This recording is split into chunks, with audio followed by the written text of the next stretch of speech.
خلیفہ مستظہر باللہ کے دور خلافت میں ایک ایسی کالی بلیک سیاہ آندھی آئی تھی کہ ہاتھ کو ہاتھ سجھائی نہ دیتا تھا. یہ خطرناک صورتحال دیکھ کر لوگوں نے یہ خیال کر لیا کہ قیامت آ گئی ہے.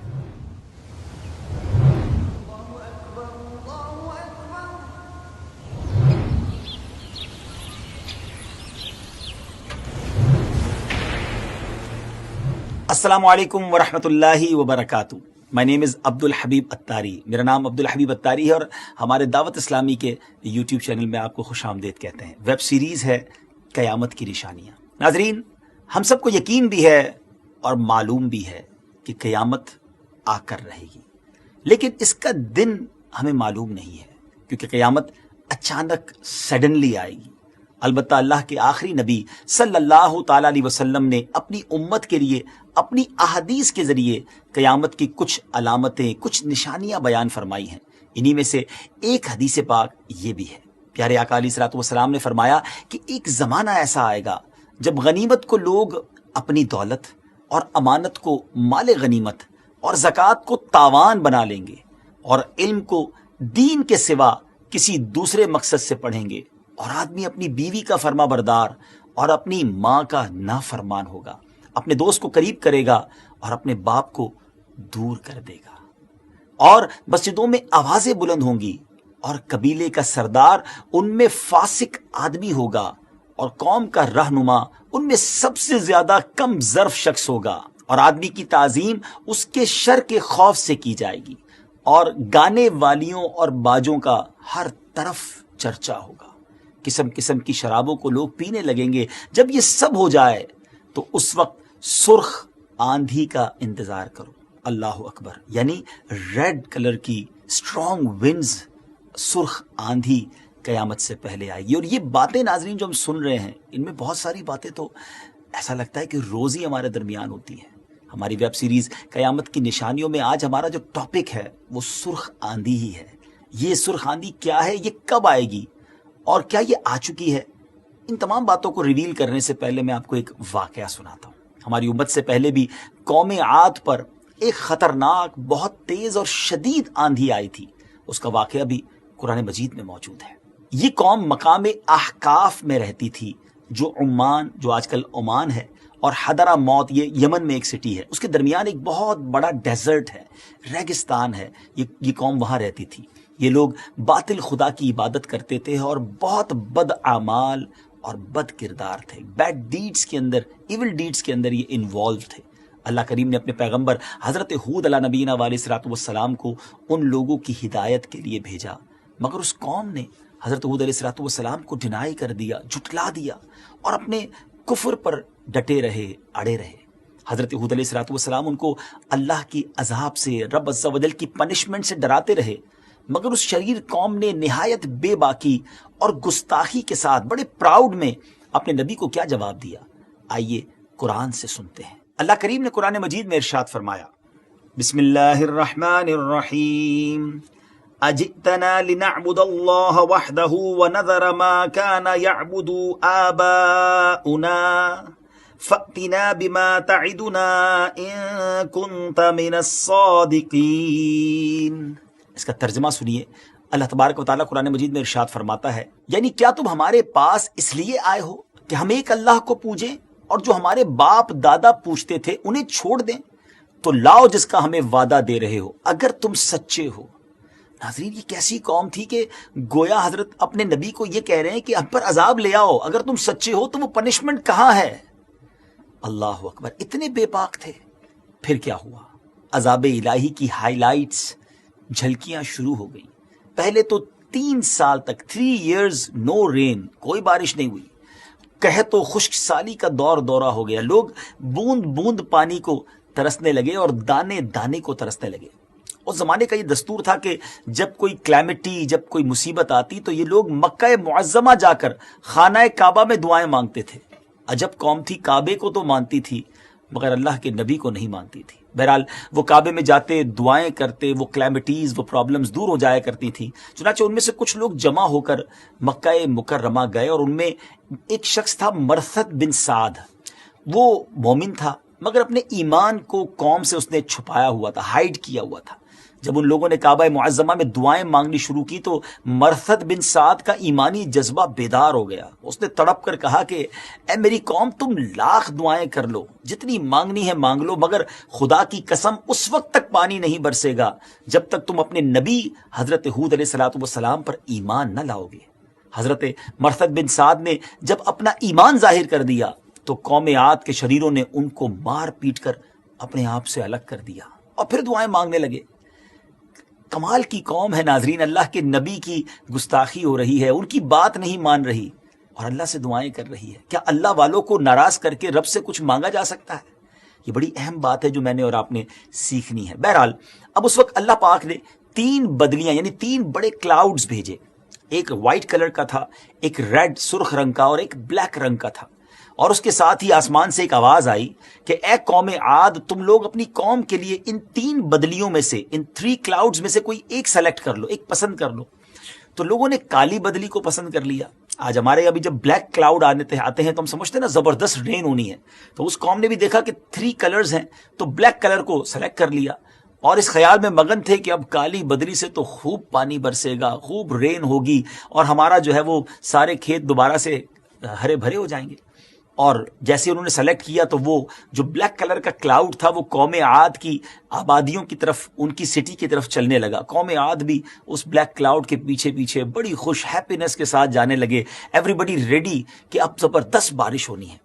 حضرت ہود علیہ السلام نے فرمایا کہ اے میری قوم، دیکھ لو عذاب الہی تمہاری طرف بڑھ رہا ہے. مگر اس وقت بھی ان بدبختوں نے اپنے نبی کی بات کو ڈینائی کیا اور کہا کہاں کا عذاب اور کیسا عذاب، یہ تو بلیک کلر کا کلاؤڈ ہے اور یہ بادل تو ہمیں بارش دینے آ رہا ہے. اللہ اکبر. ناظرین، اب عذاب سٹارٹ ہوتا ہے، اب پنشمنٹ سٹارٹ ہوتی ہے. جب یہ کلاؤڈ قوم عاد کی آبادی کے پاس پہنچ گیا تو پھر ایک دم اس بادل سے ایک آندھی آئی، ایک بہت شدید اسٹرانگ ونڈ جو اتنی تیز تھی کہ کیملز کو، ان کے اونٹوں کو، ان کے سوار کے سمیت اڑا کر لے گئی، کہیں سے کہیں جا کر پھینک دیا. اتنی زوردار ہو گئی، اتنی سپیڈ اس کی بڑھ گئی کہ درخت جو تھے، بڑے بڑے ٹریز جڑ سے اکھڑ گئے. یہ دیکھ کر قوم عاد کے لوگوں نے اپنے پتھروں سے بنائے ہوئے گھروں میں وہ داخل ہو گئے. اسٹرانگ تھے کیونکہ سٹونز کے بنے ہوئے تھے، دروازوں کو بند کر دیا اور اب یہ ایکسپیکٹ کرنے لگے کہ اتنی اسٹرانگ ونڈ ضرور ہے مگر ہمارے سٹونز کے گھر ہیں، ویری اسٹرانگ ہاؤسز ہیں، اس کا کیا ہوگا. مگر یہ نارمل ونڈ نہیں تھی، یہ آندھی اللہ کے عذاب کی تھی. ناظرین، اتنی اسٹرانگ ونڈ تھی کہ دروازے اکھاڑ کر اسپیڈ اس کی بڑھ گئی کہ درخت جو تھے، بڑے بڑے ٹریز جڑ سے اکھڑ گئے. یہ دیکھ کر قوم عاد کے لوگوں نے اپنے پتھروں سے بنائے ہوئے گھروں میں وہ داخل ہو گئے. اسٹرانگ تھے کیونکہ سٹونز کے بنے ہوئے تھے، دروازوں کو بند کر دیا اور اب یہ ایکسپیکٹ کرنے لگے کہ اتنی اسٹرانگ ونڈ ضرور ہے مگر ہمارے سٹونز کے گھر ہیں، ویری اسٹرانگ ہاؤسز ہیں، اس کا کیا ہوگا. مگر یہ نارمل ونڈ نہیں تھی، یہ آندھی اللہ کے عذاب کی تھی. ناظرین، اتنی اسٹرانگ ونڈ تھی کہ دروازے اکھاڑ کر اس آندھی نے پھینک دیے اور پھر اتنی زبردست ونڈ آئی کہ اینٹ سے اینٹ ان کے مکانوں کی گویا تباہ و برباد ہو گئی. اور یہ قوم 7 دن اور 7 رات مسلسل آندھی چلتی رہی اور قوم عاد کے تمام لوگ مر گئے. جب آندھی ختم ہوئی تو اس قوم کی لاشیں زمین پر اس طرح پھیلی ہوئی تھی کہ جس طرح کھجوروں کے درخت اکھڑ کر زمین پر پڑے ہوں. پھر قدرت خداوندی سے کالے رنگ کے پرندوں کا ایک بڑا لشکر، ایک بڑا غول آیا جنہوں نے ان کی لاشوں کو اٹھا کر سمندر میں پھینک دیا. حضرت ہود علیہ السلام نے اس بستی کو چھوڑ دیا اور چند مومنین جو آپ پر اور اللہ پر ایمان لائے تھے ان کو ساتھ لے کر مکہ مکرمہ چلے گئے اور آخر زندگی تک بیت اللہ شریف میں عبادت کرتے رہے. اب میں حدیث پاک کے ذریعے آپ کو یہ بتانا چاہتا ہوں جو علماء نے ڈیسائیڈ کیا کہ کیا یہ نشانی ہو چکی ہے یا ہونی ہے، اس پر بات کرتے ہیں. اگر ابھی تک آپ نے ہمارے دعوت اسلامی کے یوٹیوب چینل کو سبسکرائب نہیں کیا، سبسکرائب کیجئے، ہماری ان ویڈیوز کو اچھی نیتوں کے ساتھ شیئر کیجئے اور ثواب کے حقدار بنیے. ناظرین، اب جو ہم نے شروع میں آپ کو حدیث سنائی تھی اس میں جو باتیں نبی پاک علیہ السلام نے فرمایا کہ یہ باتیں جب ہو جائیں تو سرخ آندھی سے ڈرو، تو ایسی باتیں تو ہو رہی ہیں ہمارے معاشرے میں. آج وہ تمام گندی کی حرکتیں، وہ تمام برے اعمال ہمیں ہمارے آس پاس نظر ہی تو آ رہے ہیں. بس ہمیں اللہ پاک کے عذاب سے ڈرنا چاہیے. قوم عاد کو دیکھیے نا، جو بڑی اسٹرانگ، بڑے ٹال تھے، قدآور قوم تھی. ان لوگوں کی مالی حالت بھی بڑی زبردست تھی، بڑے ویل آف تھے، لش گرین فیلڈز تھی اور ہرے بھرے باغات ان کے پاس تھے. بڑے بڑے ماؤنٹینز کو تراش خراش کر کرو کر کے ان لوگوں نے گرمیوں اور سردیوں کے، جی ہاں، انہوں نے سمر اور ونٹر کے الگ الگ ہاؤسز بنائے ہوئے تھے. ان لوگوں کو اپنی کثرت پر، اپنی طاقت پر بڑا کانفیڈنس تھا، بڑا ناز تھا، بڑا پراؤڈ تھا. مگر ایول ڈیڈز اینڈ سنس کی نحوست نے ان لوگوں کو قہر الہی میں اس طرح گرفتار کیا کہ آندھی کے خطرناک جھونکوں اور جھٹکوں نے ان کی پوری آبادی کو ہلا کر رکھ دیا، توڑ پھوڑ کر رکھ دیا، اور اس پوری قوم کے وجود کو صفائے ہستی سے اس طرح مٹا دیا گیا کہ ان کا نام و نشان بھی باقی نہ رہا. پھر بھلا ہم جیسے کمزور لوگوں کا کیا بنے گا کہ عذاب الہی کو کیا برداشت کر سکتے ہیں؟ اس لیے جن لوگوں کو اپنی اور اپنی نسلوں کی سیفٹی اور سروائیول عزیز ہے، انہیں لازم ہے کہ وہ اللہ اور اس کے رسول عز و جل کی نافرمانیوں اور بدعمالیوں سے ہمیشہ بچتے رہیں، اپنی کوشش اور طاقت کے مطابق گڈ اینڈ پائس ڈیڈز، اچھے اعمال کرتے رہیں، ورنہ اللہ پاک کا عذاب برحق ہے. اگر اس امت کی بات کریں تب بھی پہلے کئی دفعہ بڑی بڑی اسٹرانگ ونڈز، آندھیاں آ چکی ہیں. جی ہاں ناظرین، کئی لوگ مارے گئے ہیں، بہت بڑا نقصان بھی ہوا ہے. ہماری سیریز کی ایک سب سے خاص بات یہ ہے کہ ہم ہر نشانی کے بارے میں آپ کو یہ بھی بتاتے ہیں کہ یہ نشانی ظاہر ہو چکی ہے یا ہوگی. یہ بھی ہم آپ کو ضرور بتائیں گے کہ یہ سرخ آندھی والی قیامت کی نشانی ابھی ظاہر ہو چکی ہے یا نہیں. لیکن اس سے پہلے آپ کو ہماری امت میں، جی ہاں اسی امت میں پیش آنے والے آندھی کے کچھ واقعات سناتے ہیں. عباسی دور تھا، 232 سنے ہجری میں کوفہ اور بصرہ میں ایک زہریلی آندھی چلی جو ہمدان اور موصل تک گئی. ساری کھیتیاں جل کر راکھ ہو گئی تھیں، کتنے ہی لوگ مارے گئے. یہ آندھی 50 دن تک چلتی رہی تھی، بازار وغیرہ سب بند رہے، جس کی وجہ سے لوگ معاشی طور پر بہت پریشان اور کمزور ہو گئے. پھر 288 ہجری میں بھی بصرہ میں ایک آندھی آئی جو پہلے سرخ تھی، پھر سبز اور پھر کالی ہو گئی. اللہ اکبر. پھر خلیفہ مستظہر باللہ کے دور خلافت میں ایک ایسی کالی بلیک سیاہ آندھی آئی تھی کہ ہاتھ کو ہاتھ سجھائی نہ دیتا تھا. یہ خطرناک صورتحال دیکھ کر لوگوں نے یہ خیال کر لیا کہ قیامت آ گئی ہے.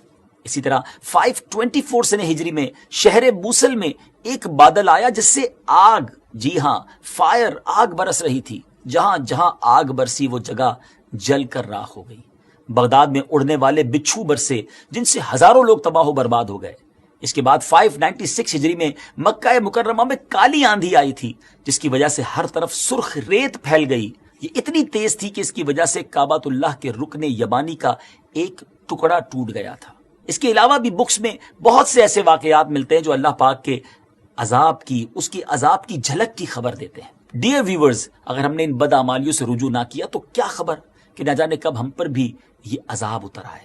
لہٰذا اس سے پہلے ہمیں توبہ کرنی چاہیے، اللہ پاک کے احکامات پر عمل پیرا ہو جانا چاہیے. انشاءاللہ اب یہ بتا کر آپ سے اجازت چاہیں گے کہ یہ سرخ آندھی والی نشانی ظاہر ہو چکی ہے. جیسا کہ ہم نے آپ کو کچھ واقعات بھی سنائے، ان سب سے بھی یہ بات ثابت ہوتی ہے، اور یہی بات ہمیں اسلامک اسکالرز بھی بتاتے ہیں کہ قیامت کی یہ نشانی ظاہر ہو چکی ہے. مگر جیسے جیسے قیامت، ڈے آف ججمنٹ نیئر ہوتا جائے گا، قیامت قریب ہوتی جائے گی، مزید نشانیاں بھی ظاہر ہوتی رہیں گی. اگلے ایپیسوڈ میں ایک اور قیامت کی نشانی لے کر حاضر ہوں گے. ہمیں اپنی دعاؤں میں بھی یاد رکھیے گا. ہماری ان ویڈیوز کو شیئر کرتے رہیے، ہمارے چینل کو سبسکرائب بھی کر لیجئے. دعاؤں میں یاد رکھیے. السلام علیکم ورحمۃ اللہ وبرکاتہ.